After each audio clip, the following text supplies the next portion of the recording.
I love that fight scene. Like, So great. It's great. I mean, the word obscene means off stage. Right. Because in Greek tragedy, like, you don't have the stuff to do compelling stage violence. Like, that just wasn't part of the theater craft. But very often when bad things happen, when fights or violence happen, it has to happen off stage. And this moment of the fight, I was like, oh, just this wonderful moment of like Greek tragedy where things are happening off of the camera. And it's so much more powerful that way.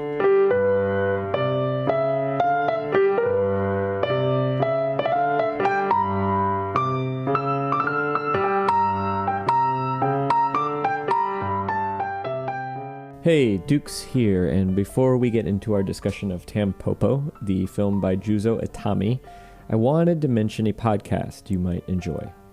If you've ever wondered what it's like to summit Mount Everest, or win an Olympic medal, or even to be put in prison for a murder you didn't commit, which would be much worse than those other two things, there's a podcast that explores all of those things and a lot more. It's called What It's Like To, with host Elizabeth Pearson Garr. On What It's Like To, you'll get interesting conversations with inspiring people and come away with a lot of ideas you can apply to your own life.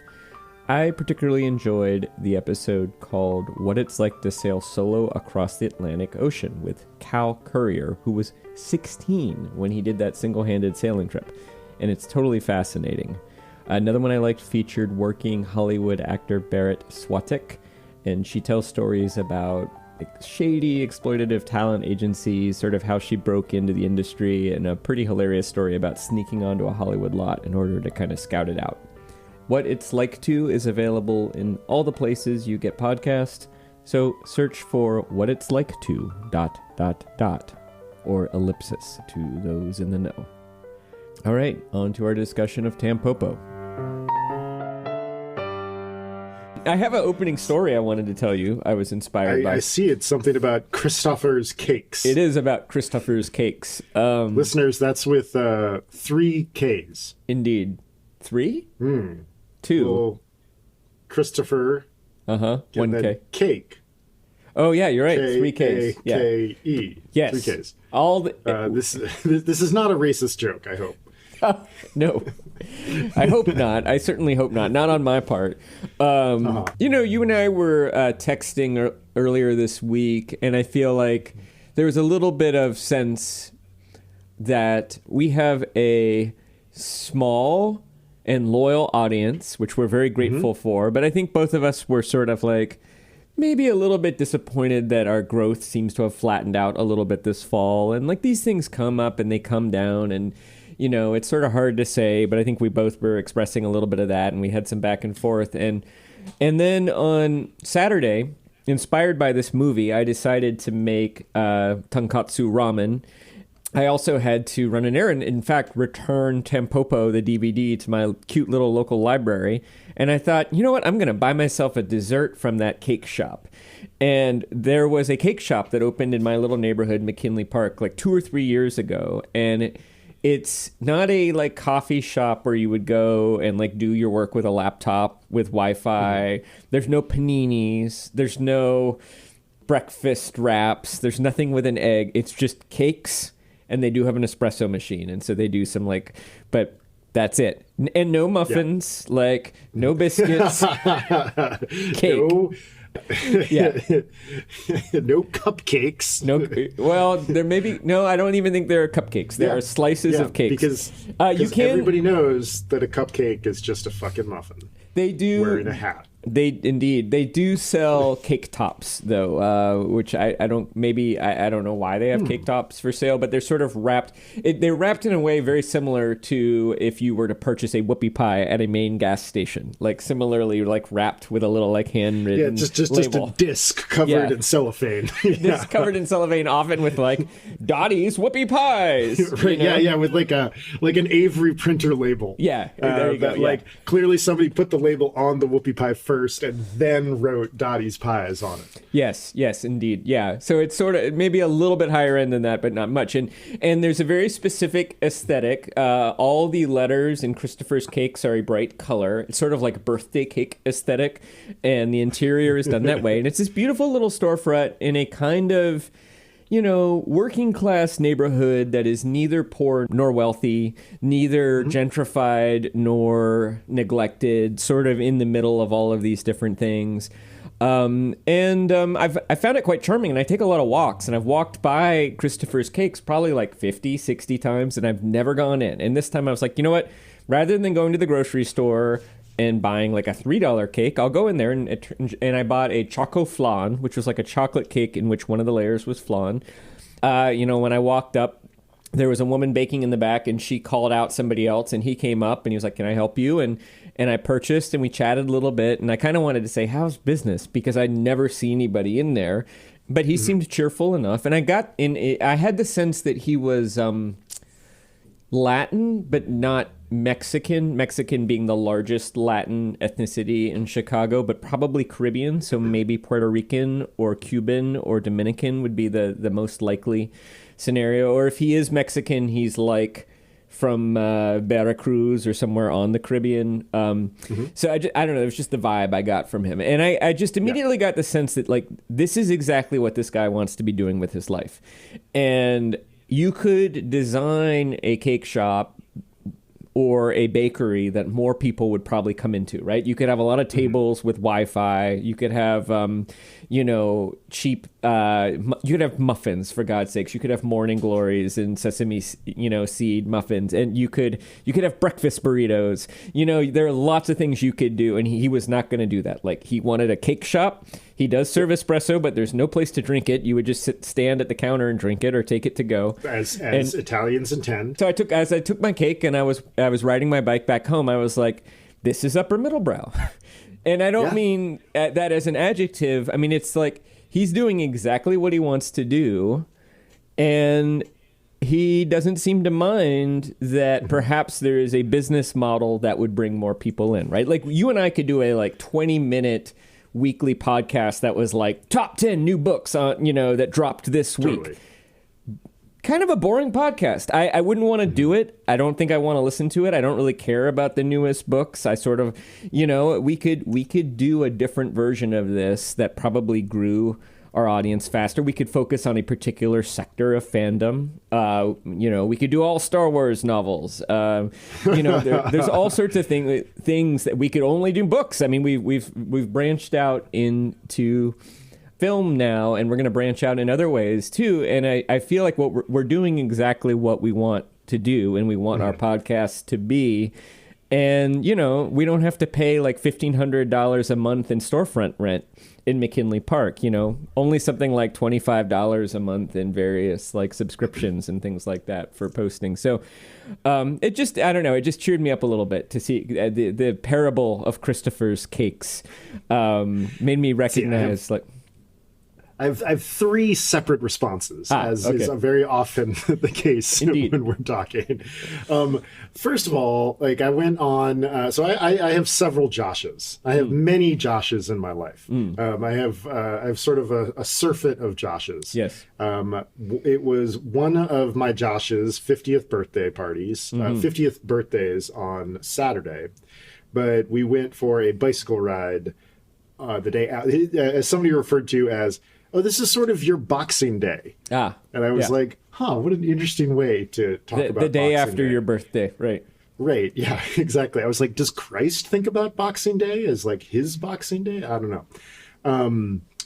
But I was on that particular ride, and somebody was asking me, what is bringing you joy in your life right now? And I had to think about it a little bit, but I was like, you know what? This podcast I'm doing with my best friend, Jesse Dukes, a lot of shit in my life is going completely sideways at the moment. But once a week I get on Zoom and I talk with my friend Jesse about books or movies, and it's hilarious. And so that was a real upside about our podcast. And the other was getting a text message from my mom, which said, "Your dad is lying on the couch listening to Upper Middlebrow, smiling ear to ear. Oh, that's very cute. Did you determine which episode it was? Yes, our most recent episode, chewing episode. Excellent, excellent. And then let's see. So do you know the reason why Christopher's Cakes was probably spelled with K's instead of C's? No. It is very often a trademark thing. So when you see like Cozy Coffee spelled with a bunch of K's, there's another Cozy Coffee that is spelled with C's. It maybe not even in existence, but somebody has in that particular, usually at the state level, right? Like somebody has grabbed that state level assumed business name, right? So that's why it's not like some weird like proliferation of people who want to be German. It is actually like a trademark and copyright thing. Right. But also maybe he does spell his name Christopher with a K. Maybe there is the other thing is that like there were a lot of Germans in the Caribbean and Mexico too. So maybe he is German Latino and Christopher. Although is Christopher German or Swedish? I don't even really know. It's Greek. Oh, it's Greek with a K. It means it means bearer of Christ. Ah. Well, you would know that because you're sort of a Christopher yourself.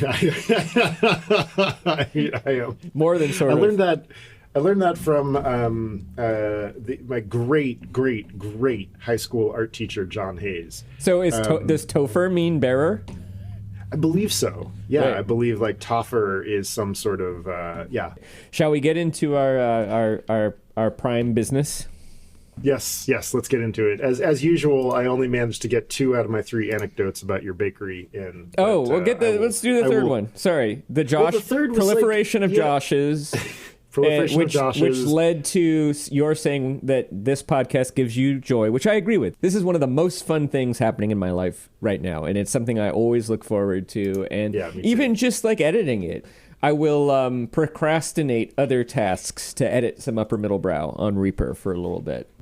What's the third? My only other anecdote was what you're describing really makes me think of the Crown Bakery in Worcester, Massachusetts, which my mom always patronized for our birthday cakes.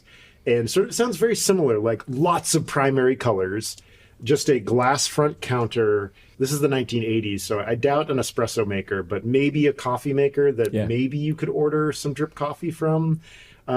Nowhere to sit. It's my understanding that a lot of those cake places look like they're about to go out of business, but they are doing like great business on like basically catering, like, people who order cakes from them. And that's my hope for Christopher.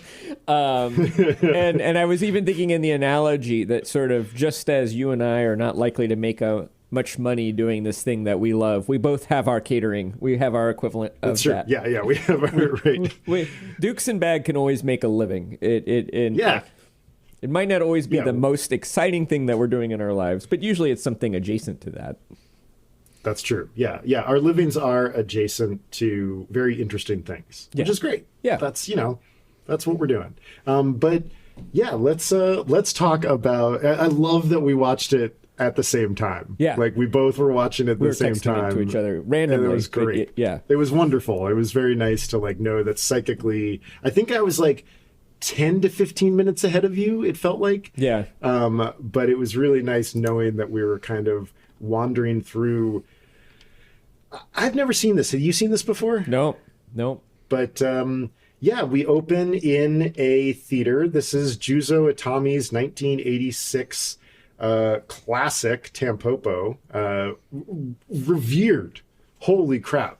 I had not heard of this movie. But when I brought it up with Josh on Sunday, he was like, "Oh my God, there is something with a crab and a woman's vagina."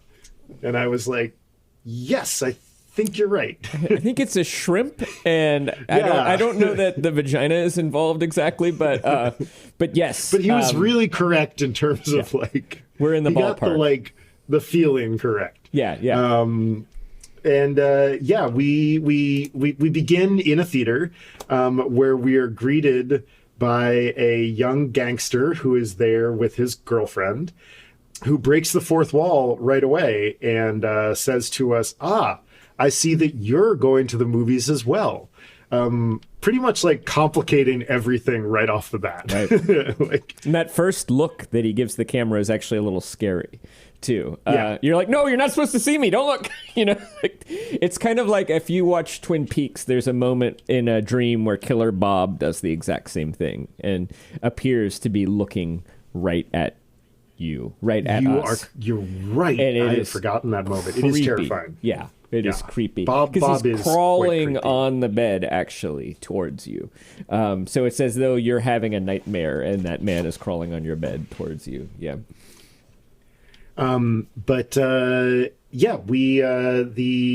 He's a young gangster. He kind of roughs up somebody else in the theater for eating potato chips loudly. Which his men 100% in agreement. He also says something about digital watch alarms going off. Yeah, and very 80s. I just love it. Like, and also like anticipating the cellular phone era. Sure, it was just awesome. So we learn right away. We're like, oh, okay, we're sort of complicit in this movie making experience, and we cut. I believe we go to the truck next. Yeah. We don't jump to. So we go to a truck. There are two truckers, Goro and Gun, and Gun is reading a book about ramen.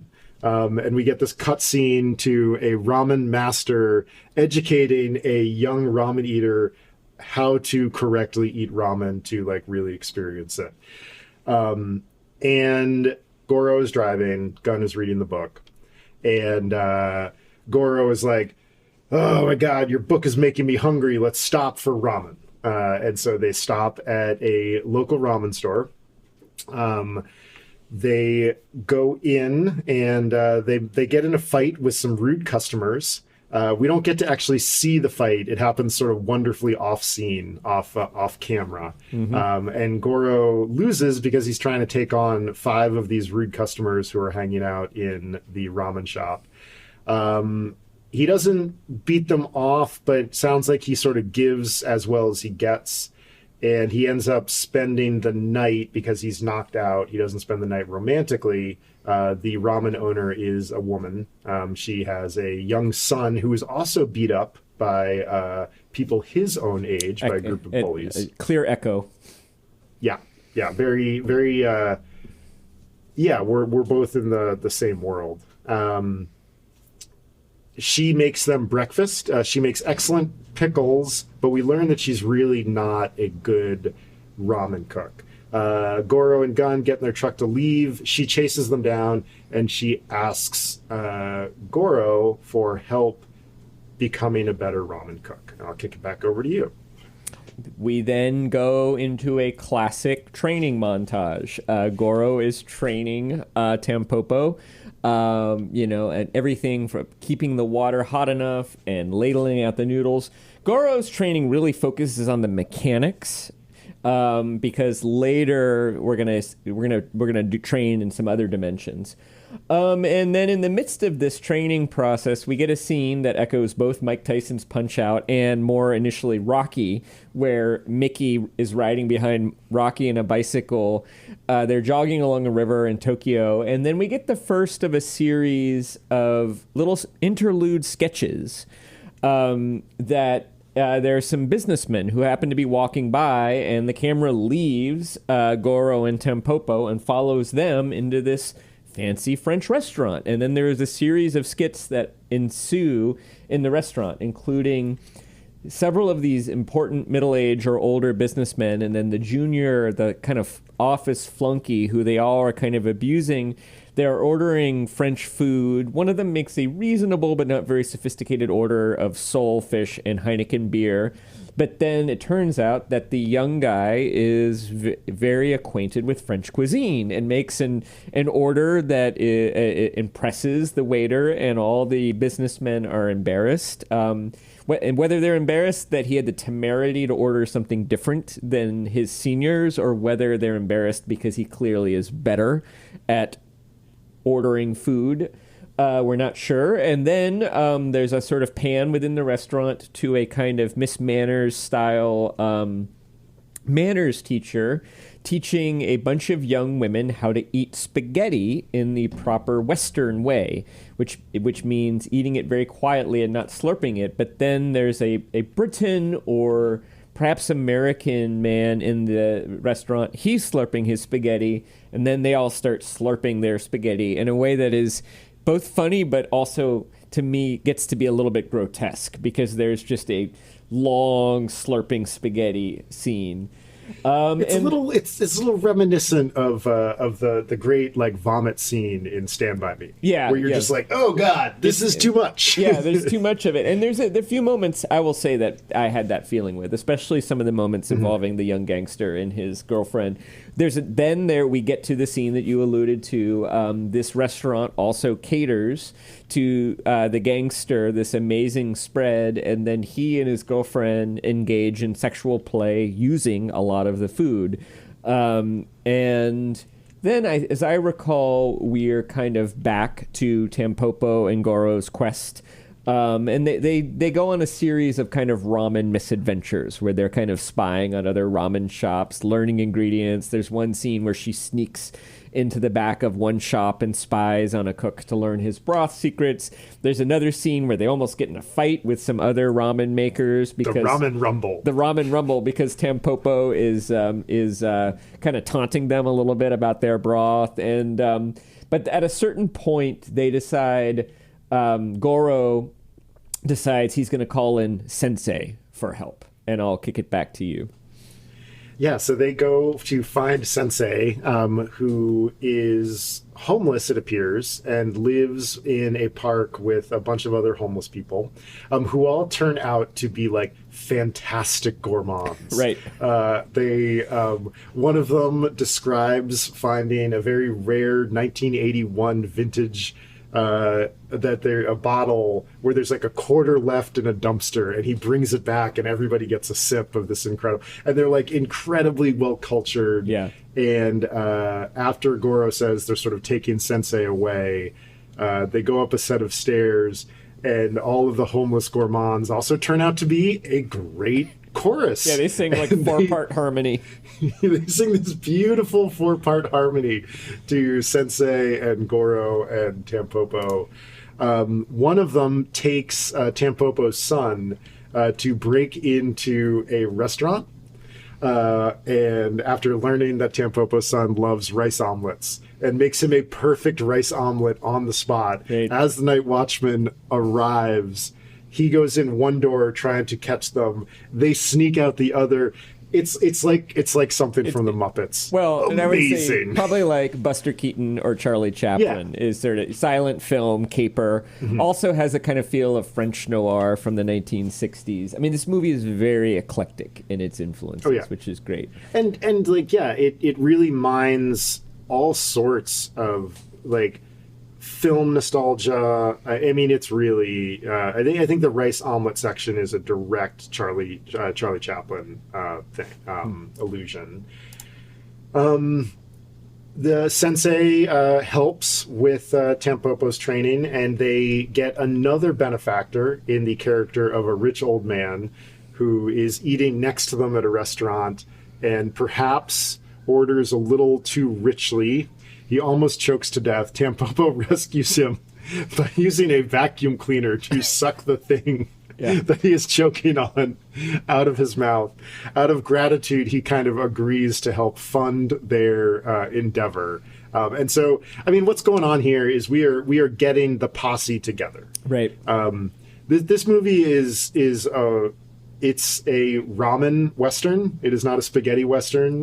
Goro wears a cowboy hat. He's dressed like a cowboy. He never takes the cowboy hat off. But yeah, we're getting our posse together.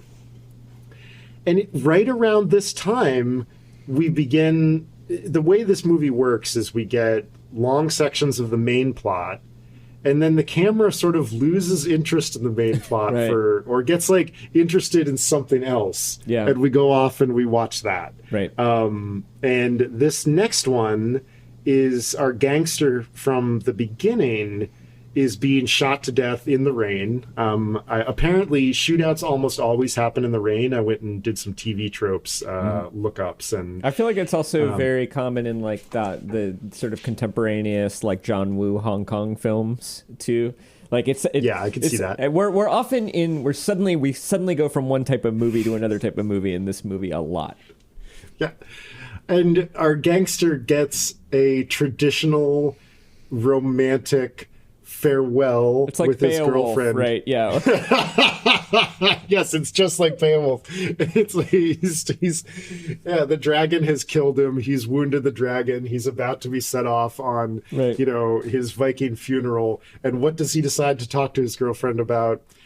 Wild boar. Yeah. And the fact that wild boar intestines are usually stuffed with yams, and if you kill the boar quickly and take the intestines out, you can have yam sausages. I'm realizing that this is roughly 2 or 3 years prior to Sam Neill's death scene in The Hunt for Red October, where I did think of that. Right. Oh my god. which I wouldn't. It's possible because I don't think that was in the book, the Tom Clancy novel. So it is possible that filmmaker, I would have liked to have seen Montana. And we would buy a recreational vehicle. Would they let me buy a pickup truck? That is by far the best scene. Yeah. It's, I mean, these are two different scenes, but yeah, first we hear, I actually intend for us to read that book one day, because I think it's fascinating, and it's an excellent movie. Mm-hmm. But it is good. Yeah, Sam Neill steals the show. Right. So after he dies, I'm going to kick it back to you. Right. So, there were some other gangster skits we didn't really mention. We see the young gangster eating a oyster fresh from a young oyster diver, and some other stuff happens. But then the bully finds Goro. I think the bully's name is Ken, and the guy he got in a fight with the first night, and he's feeling regretful that his men ganged up on Goro, and he said, "I should have fought you one-on-one." So they have a rematch, another classic Western scene, but also kind of like a samurai Toshiro Mifune scene at one point, wonderfully silhouetted under a bridge. They fight to a draw, and then, of course, as men can do, now that they've established that neither of them is either greater or lesser than the other, they can then become friends. So they become friends, and the bully, Ken, decides he's going to join the gang and help Tampopo make her ramen, and he's a contractor. And so he does a stunning renovation of the shop. And then in the midst of all this, we have a series of these moments where Tampopo shows her improved recipe to everybody, and it keeps growing. At first it's just 2 of them, then it's 3 of them, now we're up to 5 men who she's serving to, and there's a certain moment where everybody is like, yeah, this is it, you've done it, you've made your ramen. I should say there's another little skit somewhere in here. I don't quite remember how it fits these other things. It may have been right after the gangster. There's 2 skits. There's the con man who's in the restaurant who there's also the thief in the grocery store, and then there's or not even a thief. She just ruins food. Right. She just ruins food. She touches it, squeezes it, and then there's also the dying mother. That was the one of those that was the most memorable to me. This woman who was on her deathbed, and she's completely unresponsive until her husband says, "Get up and cook dinner for the kids," which she then does in a zombie-like state, serves it, and then keels over, dead. Absolutely stunning. And then the father says, "Eat the food while it's hot." It was the last thing your mother did. This is the last meal your mother ever made. Yeah. Eat. So these are, all these other skits that are food adjacent are kind of happening. And then Tampopo opens, and I'll kick it back to you. Tampopo opens, and it is successful. And we're learning along the way that Goro is kind of in love with Tampopo. And a lot of his friends kind of make fun of him for how much he's like clearly in love with her, and he denies it, and he's like, that's not true. But we kind of get it. There's this moment where she kind of dresses up, and puts on her chef's hat, And it's this very sort of glowing senior pictures moment. And we get the sense that, yeah, Goro is pretty smitten. But since this is a Western, he rides off. He rides off. You don't get your culminations in a Western, or at least you don't get, if there is a romantic attachment, it doesn't continue. That's just not the way that these things work. And Tampopo's son has now made friends with the three bullies, again in a parallel of Goro and Ken's experience. And I think that's it. Yeah. Unless I'm forgetting something crucial. Well, and you dropped for a second, but there is the credits roll over a very long shot of a baby suckling at his mother's breast, which is, and the camera very slowly tracks in throughout that shot. So it's a pretty stunning shot. But yeah, that's pretty much it. Yeah, those moments that you mentioned when they are tasting, when they're sort of doing trial runs of Tampopo's ramen, are my favorite moments. Like, as a piece of visual storytelling, there's no dialogue in it. Yeah. They're just eating. Yeah. The camera doesn't change. No, there aren't any cuts. And the first time you get to watch that, you get to watch it unfold that the ramen isn't really hitting yet. Yeah. And there's sort of this initial enthusiasm and then a real slowing down of the eating.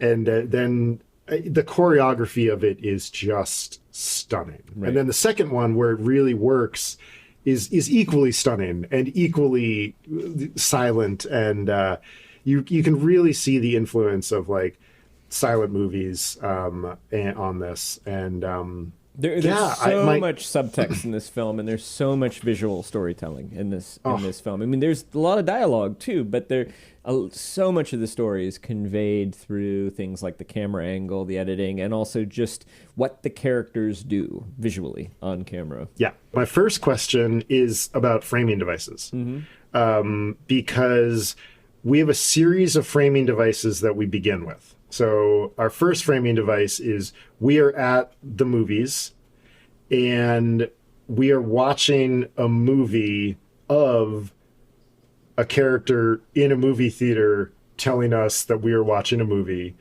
From there, we shift to the truck, and in it, Gunn is reading a book, and we get our very first like sketch that is in the book. And then that book influences the action of the whole rest of the movie. What's going on with these like framing devices? Like are we a film inside a film inside a book, a film inside a book inside a film? Who is the gangster is addressing? Is it us? Is it somebody else?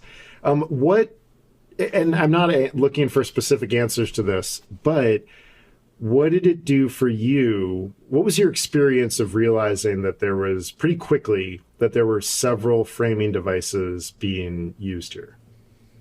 Yeah, well, first of all, I don't know that I would call them framing devices, because I don't really think it's a story in a story, like in the sense of a Midsummer's Night's Dream or The Princess Bride. Or like Heart of Darkness, right. Or, yeah. So that said, I mean, I could see why you would call them that, and especially, honestly, that first scene where the young gangster shows up, I had this moment of like, is this just how like every Japanese movie started in 1986? Which would be amazing, right? Like that's their version of like, let's all go to the lobby, like, or, Nicole Kidman. Oh my God, you thought it was around. Yeah, like just a pre-reel. Please silence your phones. Yeah, that's just the like, don't eat and silence your phones. Like, rather than it being, a bunch of like animated. I wish the listeners could see you. I'm going to pull this video. Oh, I'm not recording. God damn it. God damn it. We'll have to recreate it. Chris Mag just mimed the like walking popcorn tub for I was aiming for the soda. Sorry. I was aiming for the soda. It was the soda, fine. Like I was going broad. I wasn't being very specific about my analogy. I thought, and now we have Nicole Kidman at AMC theaters who like comes out and is like, I'm Nicole Kidman. You should go to the movies. And I just thought thought it was that, or I thought maybe it was that. I wasn't sure. So it was actually very, not surprising, but telling when the young gangster opened that door very mysteriously. And I immediately recognized him. He has a very striking face. So I don't know what it's doing. I can tell you the effect it had on me. Yeah, that's what I'm looking for. And I think the effect it had on me, it was to put me on notice that the stories in this film were not the most important thing about the film. That they might be important, but that there is something going on bigger than the individual stories, including the skits and the main narrative. So rather than seeing these as framing devices, I saw them as assemblage devices. It's a series of stories, and they are sort of welded together in interesting ways. And the young gangster is one of the welders, in fact, or he is the welding material. So we see him at the beginning. And yeah, you could argue it's a movie within a movie because he's apparently coming to watch the same movie that we're coming to see. I think he's talking to us. But I think what he's telling us is pay attention. There's more going on here than you might realize at first, or you might otherwise realize. And I think the same thing with the story at the beginning, what those things are doing, and even the young gangster, what he has this, amazing sort of snack, kind of like Roman snack with wine like laid out in front of him in order to watch the movie. We're definitely getting the sense that this is going to be about food. It's going to be obsessively about food. And I think that is the effect. And then I think what actually then ends up happening is that later, when we first cut away from the Tampopo and Goro thread in that moment where the businessman, that's less unsettling than it would be otherwise, because we've kind of been primed for it. And we've kind of been primed for the idea of an assemblage. This is going to be an assemblage of skits. And so I think it allows us to kind of go with that moment and not worry about whether we're going to get to spend more time with our friends Goro and Tampopo later. And I think it opens, at least what it did is it opened my brain to, well, why would a director put these different things together unless they're meant to be commenting on each other in some way? And from that, I'm able to conclude pretty quickly, I would say, certainly by the time we get to the gangster's, tryst with the mistress, that this is a movie about different kinds of relationships that people have with food. And so I think that's the effect of those devices. What they're trying to do in terms of the reality they create, I wouldn't necessarily care to speculate so much. Yeah, I don't think that part's important. Well, because, it couldn't be nesting because the gangster then appears inside the narrative. Right. Like, as if he has moved from the movie theater into the movie in a way that really feels like correct for this particular movie. Yeah, and I think that the other characters are bound by the laws of physics, and he's not. I think that he is a kind of magical character. That whenever he is on screen, we're experiencing a kind of fantasy. We're seeing him, but we're sort of seeing him through his own fantastic eyes, including at the beginning too. Sort of a trickster, not altogether good, not altogether bad, certainly hedonistic, and I think kind of helping us like a trickster figure. Maybe we don't entirely approve of him, but he has some useful knowledge to impart. Yeah, he's like the god of romance. Interesting. That wonderful line as he's about to die, he just goes, "My final movie is beginning." Right. As he gets to watch his life flash before his eyes. And yeah, I love that answer. I think that's a really helpful answer. Any other thoughts about the relationship between, we would say, the main stem of the narrative is Tampopo's quest? It's a very classic story. And you could imagine this film that just being that, and it would probably be a pretty fun movie. It would be a kind of quirky, it would feel a little bit old fashioned, especially with all the Mahler and Liszt, and some of the cinematic techniques, but it would be a charmingly old fashioned sort of film. Anything else about the relationship between that thread and the other sketches or the other threads that you noticed? I think my favorite thing is the way that it's the camera is interested in everything. And because a lot of the time, the way that we move into these threads is that we're in the main shot, and then these other characters kind of enter the shot, and the camera is like, oh, what's happening over there? Yeah. Like when we get a chance to see the businessman and his dying wife, I think it's right after Goro and Ken have their second fight. And we pan from them underneath the bridge to this businessman running through the streets. That's right. And that's very often how the threads come up. Yeah.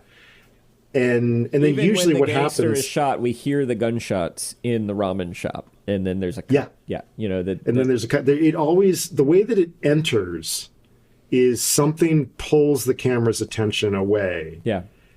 And then when we return to the main thread, it's very often a smash cut. Yeah. Like we just come back to the main thread. And I just really, it's not like, to say that the camera has ADHD is like not fair or to anybody, either the camera or neurodivergent people. But I really love the lack of like attention to classical storytelling structure.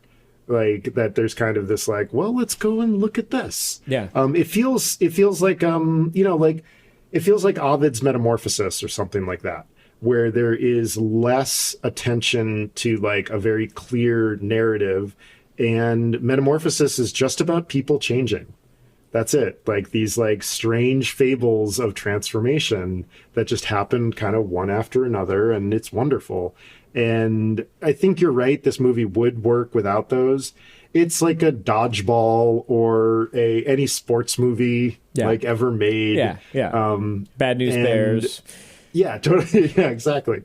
I think that the real joy and the strength of the movie are the digressions. We just arrived at something kind of interesting here too, because like what you then realize for any genre is that once you master a genre, you have a couple options, and one is to keep doing it in a way that will likely become boring unless you can just completely perfect it. Like, say, Shane, which is one of my favorite Westerns, was like, it was like thousands of other Westerns that had come before, but it was like the best version of that there had ever been.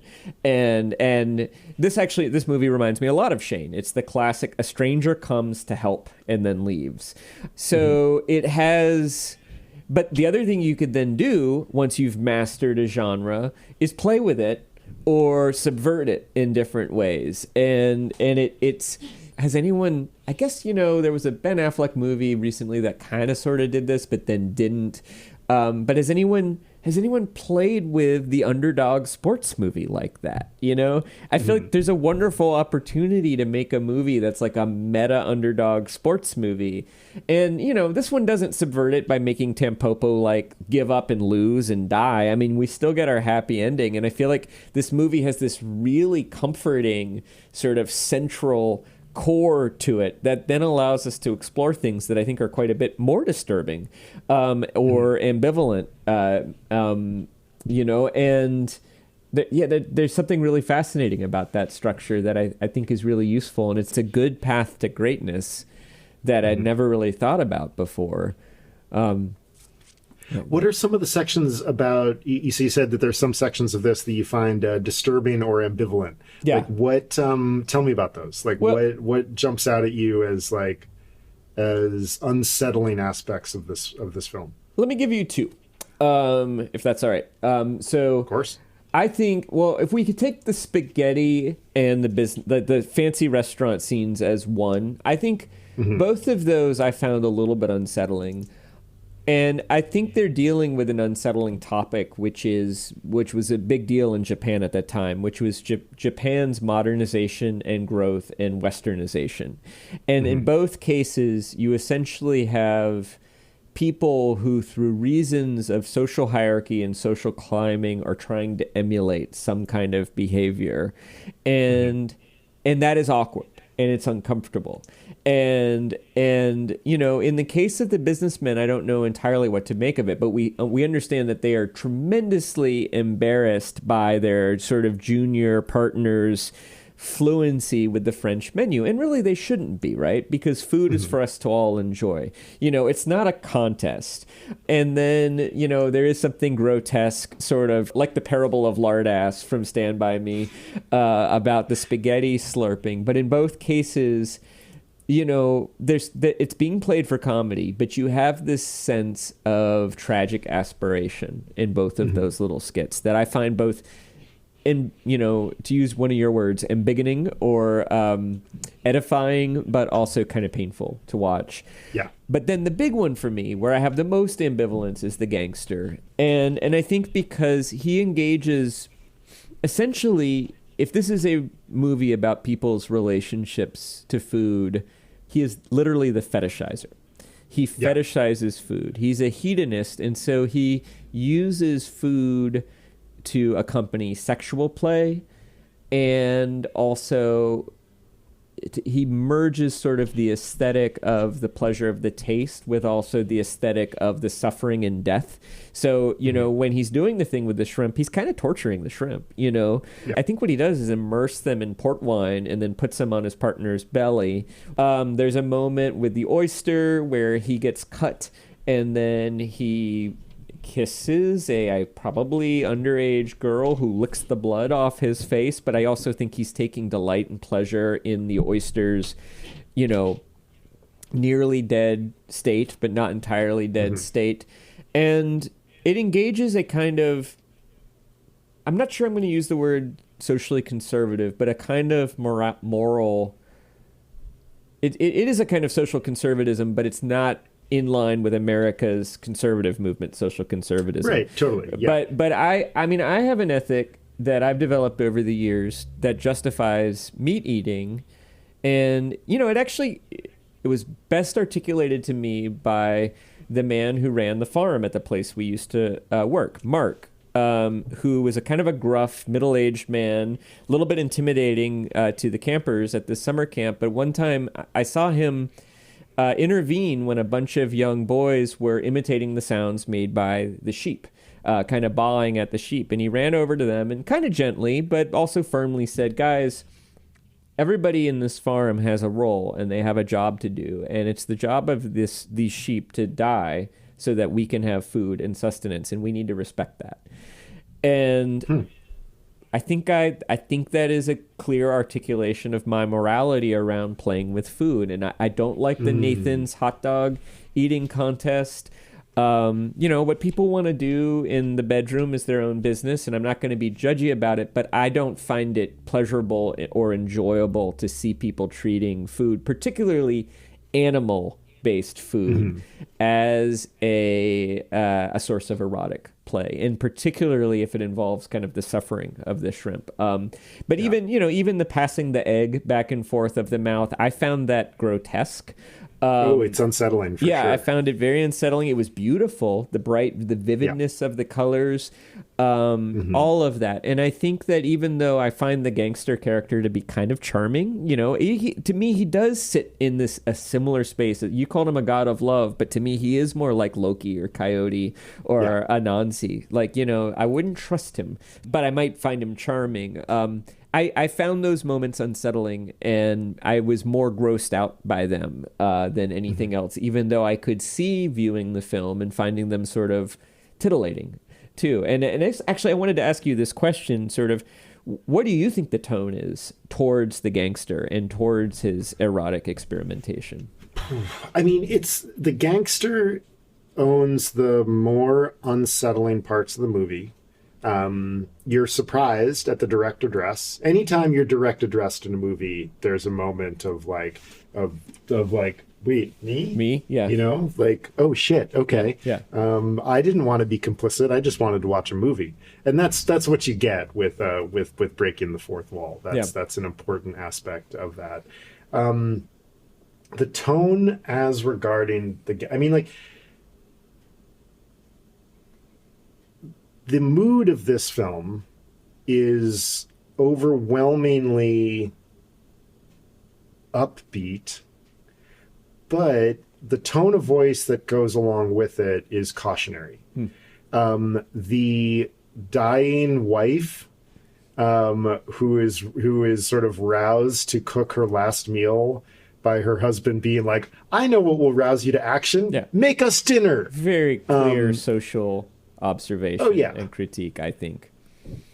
And I mean, literally, she appears to be dying of fatigue, as though she has, totally. as though she is just exhausted from cooking thousands of meals for this family, you know.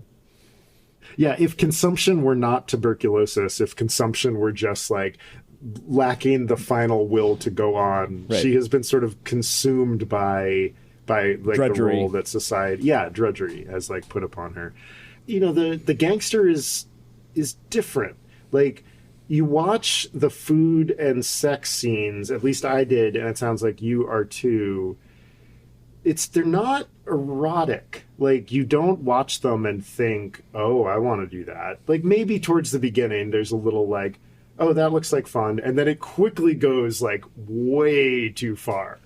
Like, crawfish in port wine trapped in a bowl, writhing against your lover's stomach while she laughs uproariously. He's really like pushing our buttons at this particular moment. I think the tone of voice around the gangster is kind of like, this is what happens when things are taken too far. I think that he's a cautionary tale, and you're right. Like, they're like a trickster god usually does end up in cautionary tales. You know, trickster gods are very often getting in over their heads. Yeah. And Brer Rabbit and things like that, getting, you know, stuck in the thorn break. And they really are the most unsettling moments of the movie. So I think the tone of voice towards the gangster is cautionary, but in a way that you would be like, hey, you know, like, that guy, he's funny, but like, I don't think you should hang out with him all the time. Like, sure, he's good for a laugh, but don't fall in with that. Like, fall in with Tampopo or Goro. Yeah. Like, those are our sort of moral centers of the film. And I think a lot of this movie is social critique. And apparently Juzo Itami, it said that he died of a suicide, but there's some rumors that the Yakuza forced him to leap from a building because he had a movie coming out that was very, very critical of a local Yakuza group. They definitely attacked him with knives, and he had to recuperate in the hospital after one of his films about the Yakuza, which was shortly after this one too. And so the fact that he's a gangster, I think, is telling. It's interesting. It's a similar tone to Babette's Feast, or it's a similar message, right? It is eclectic. Yeah. It is an eclectic assemblage of different attitudes to have towards food. And I think, you know, if you take my quote-unquote sort of Wendell-Berry conservatism around hedonism in food, the sort of pleasure-seeking that Tampopo and Goro and the gang they assemble are engaged in, to me, that does honor the sacrifice, you know, of the pork. Yeah. And even the kind of solemnity when they gather around the turtle and the turtle is quickly dispatched. There's something a little bit like, oh, we're going to watch it get killed, but it happens very quickly, hopefully painlessly. And there's something solemn about that moment too that I sort of feel is appropriate.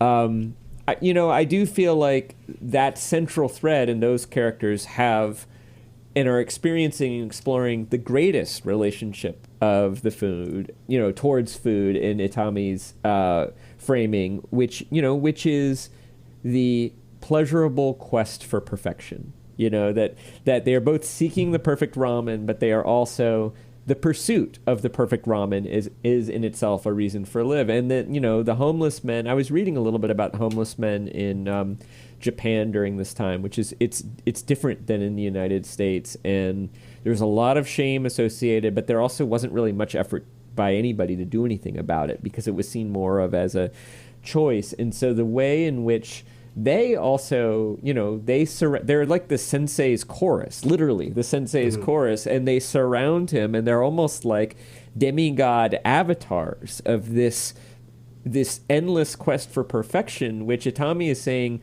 you don't have to be a rich businessman, you don't have to be a social climber, you don't have to be a con man.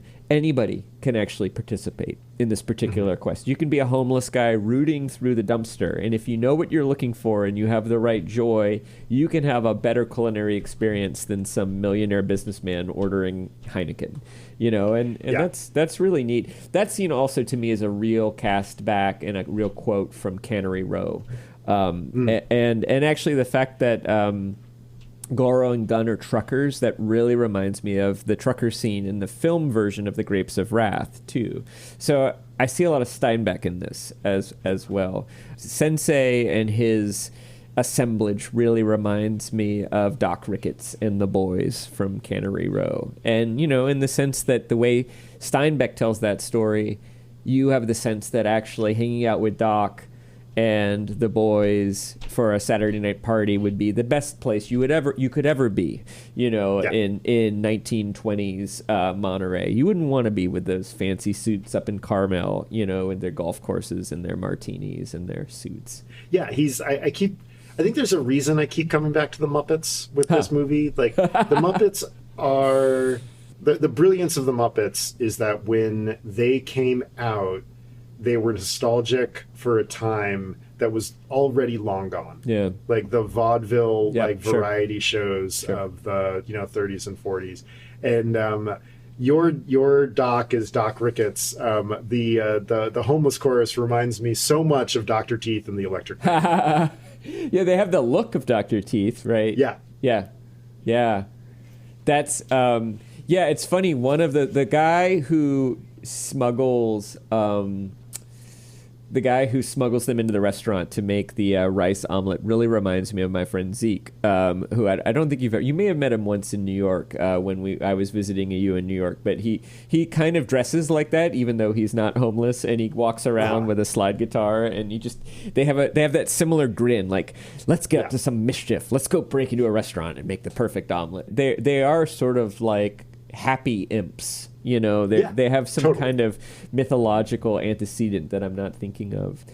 One other thing that you just said about the curious camera, one of the things that it makes me wonder, one of the huge influences on this film that I see is John Ford. The Man Who Shot Liberty Valance, The Searchers, Fort Apache, Grapes of Wrath. And one of the things John Ford is always doing is playing with the frames created by architectural spaces, like homes. And so in that moment, even when Goro is fighting the toughs in the rain, and Tampopo and the kids stand there. They're framed in the doorway. They're in the safe domestic space. The wild, rugged, rough space in the rain is happening out there. That was a very John Ford-like quote. And to keep the camera on them was a very John Ford-like move, as opposed to watching the actual fight play out. And I think some of those scenes you talk about where the five men are eating the sushi and solemnly drinking the broth, the setup is also...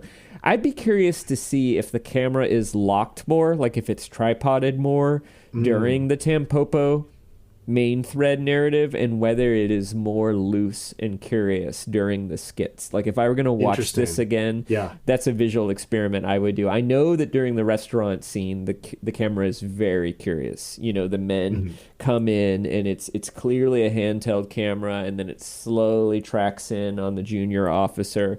You can see him studying the French menu, and then there's a cut, and then it kind of comes back out again, and you see everybody. It's a very, very curious camera. But to do that kind of John Ford style filmmaking where you're framing everybody, you kind of need a locked camera from that, and you need people to hit their marks. You spend a lot of time framing. You spend a lot of time looking at the shot and figuring out where everyone's going to stand. And so that would just be something I'd be curious about if I was going to view this again. How much tripod and how much dolly. Yeah, and whether there's getting used. What my sense is, it's either dolly or handheld during the skits more, and more tripod during the Tampopo scene. But I could, that would be an interesting experiment to go back and watch. I love that fight scene. It's so great. It's great. The word obscene means off stage, right? Because in Greek tragedy, you don't have the stuff to do compelling stage violence. That just wasn't part of the theater craft in 600 BC. But very often when bad things happen, when fights or violence happen, it has to happen off stage. So like when Oedipus pokes his eyes out, when Jocasta hangs herself, like that's all happening off stage. Yeah. And this moment of the fight, I was like, oh, like it's just this wonderful moment of like Greek tragedy where things are happening off of the camera. And it's so much more powerful that way. It really reminded me of John Ford, and I'm trying to think, there might even be a John Ford scene where a fight is staged that way. There's certainly a scene in Shane where Shane and the boy, who's kind of the point of view character, Starrett, is that his name? The guy that Shane befriends, are fighting together for the first time, and they kind of fight off the cattle ranchers, and the kid's sitting there, I think, like eating ice cream or something, and every now and again one of the guys that either Shane or his dad has punched out comes kind of like staggering over to the clattering bar. into the frame. Yeah, you know, exactly. And I think that's the quote. I want to go back and watch it. But of course, part of what's happening is the filmmaker is telling us the mechanics of the fight don't matter. What matters here is that Goro is a tough guy and he's willing to fight, but we're keeping the camera on why he's willing to fight. And that's Tampopo and the kid. And, you know, the reason in Westerns, I mean, sometimes it's a romantic convention or whatever, it's mysterious, but when the drifting stager drifts into town, helps and drifts away, the reason for that, often, at least in John Ford films, is the sort of man who's needed for the job is not well suited for domesticity. You know, in John Ford's framing, there's sort of two kinds of men. There's the John Wayne and there's the Jimmy Stewart, you know. And the Jimmy Stewart is going to like be the lawyer and like build the town, and then there's no place for the John Wayne once he's killed the bad guy.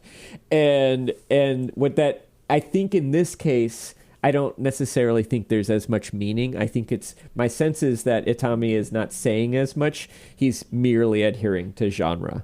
He's really just saying, yeah, this is a Western, and, you know, the drifter has to leave at the end. He's a trucker. He's got to go. I don't think it's laden with the same level of symbolism as it is in some of the great Westerns. But it helps us put us in mythic space. Right. No, I think I think that's the effect. He's telling us this is a myth. And that's important because like so many of the sketches also function as like parables or ironic commentary. Like it's helping move us out of the realm of like mere representation. Yeah, and part of what he's saying is the particulars here don't matter that much. We're going for big ideas, people. But we're also going to see some beautiful ramen. I love the flip-flop where we get the second fight where we do see the fight. Yeah. Because the point of that second fight is equality, rather than, you know, what he's fighting for. And it's just, this movie's it's a freaking masterpiece. It's great. It's so great. Yeah, it's so great. I mean, you know, I guess we sort of lucked into it, but I think I could go to trivia now.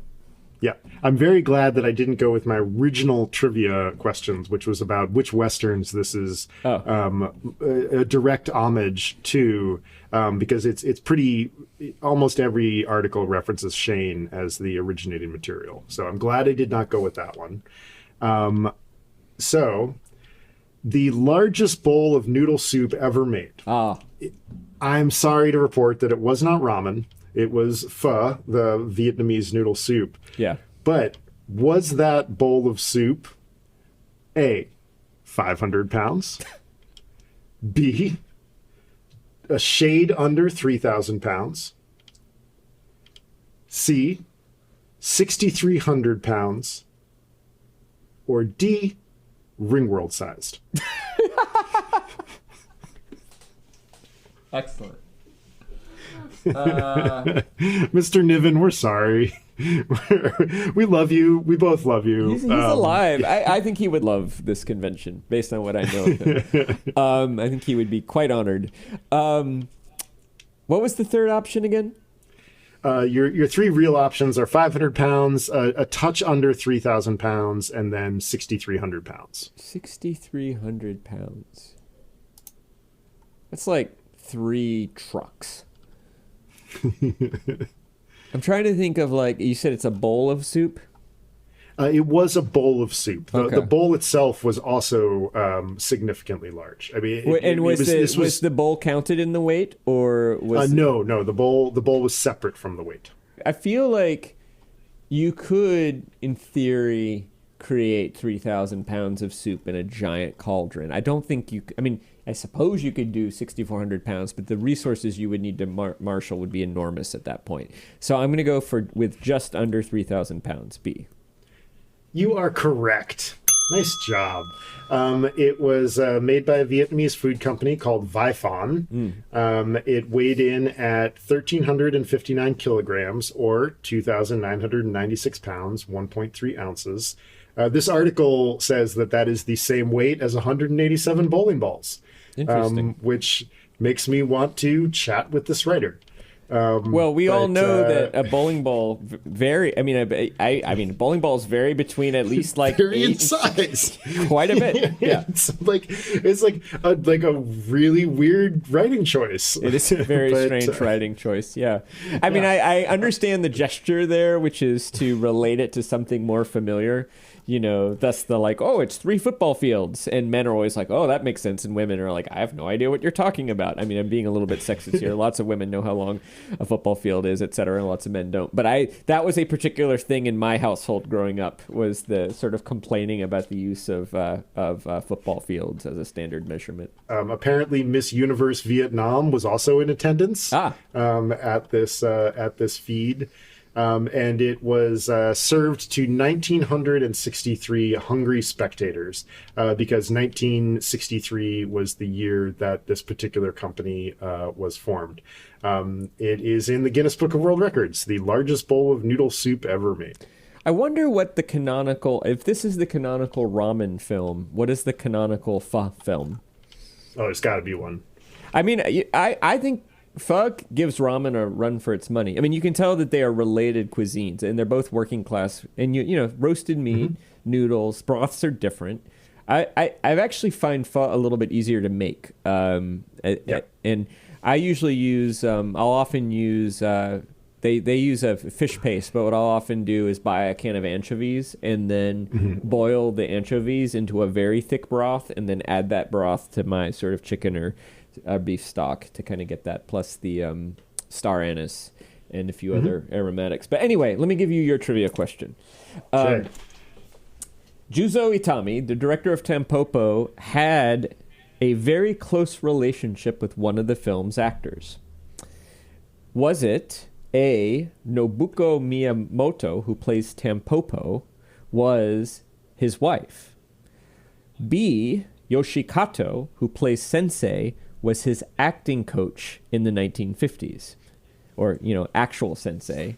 Or C, Manpei Ekiuchi, who plays Tabo, Tampopo's boy, was his nephew, his sister's son. I wish there was a D, all of the above, because I think that would be awesome. I believe it's A. Yes, she was his wife. Cast in a bunch of his other work. Yeah, and I think there's a few little subtle jokes that make that apparent, particularly sort of her being described as kind of like mousy and unattractive, but then later when she does have that kind of transformation and she puts on her 80s clothes, she's actually quite dazzling, you know. Yeah. And it's a little bit of a joke on that actress's ability to kind of play mousy or play dazzling too, which feels like a very husband-like sort of directorial joke that, you know, he's gonna cast her as this sort of matronly widow character who's pretty but maybe seems a little past her prime, but then show that she can also dazzle too when she wants to.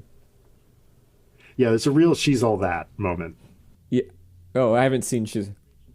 What? Yeah. Oh my God. Yeah. Weird. But I didn't get the reference, right? A mousy character made over. Also, I'm trying to remember, was it Marissa Tomei in Clueless, or... there's also a moment like that in Clueless too. That's funny. I have not seen Clueless, which blows my mind. No. It is definitely a movie that I should have seen, given, you know, my time of upbringing and my penchant for, you know, like like books of Jane Austen's era. Right. Well, one day I hope we read some Jane Austen. Oh, we are. We're going to read some Jane Austen. We are. Yeah.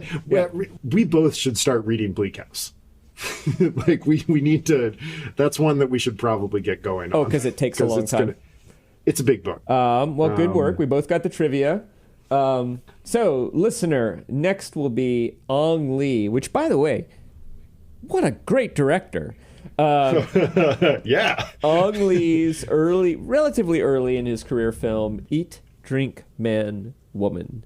I believe it's widely available, so take a look for that. Did this movie meet your expectations?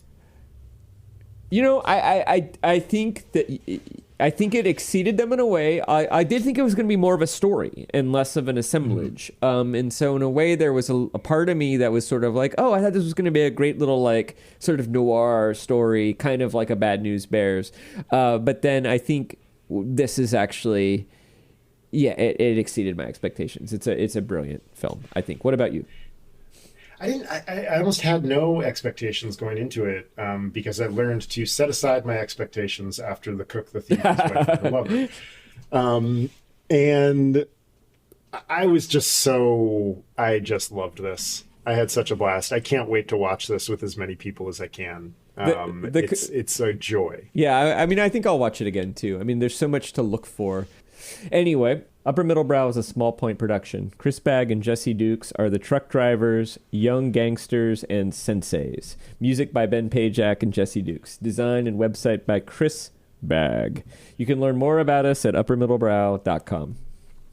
We have a listener survey on our website. Please fill it out. And thank you to the person who did fill it out. If you do, we will enter you in a drawing to win a storied Bluetooth speaker, perfect for listening to Upper Middlebrow. Go to uppermiddlebrow.com for the link to the survey. And a reminder, Chris and I are both writers and editors, and we can help you with your writing, podcasting, or editing project. You can see some of our portfolios and learn more at our respective websites, chrisbagg.com and jessedukes.com. Check them out and get in touch if you want to talk about how we can help you with your project, big or small or medium. See everybody. Go enjoy some ramen. Yep, go have some tonkatsu.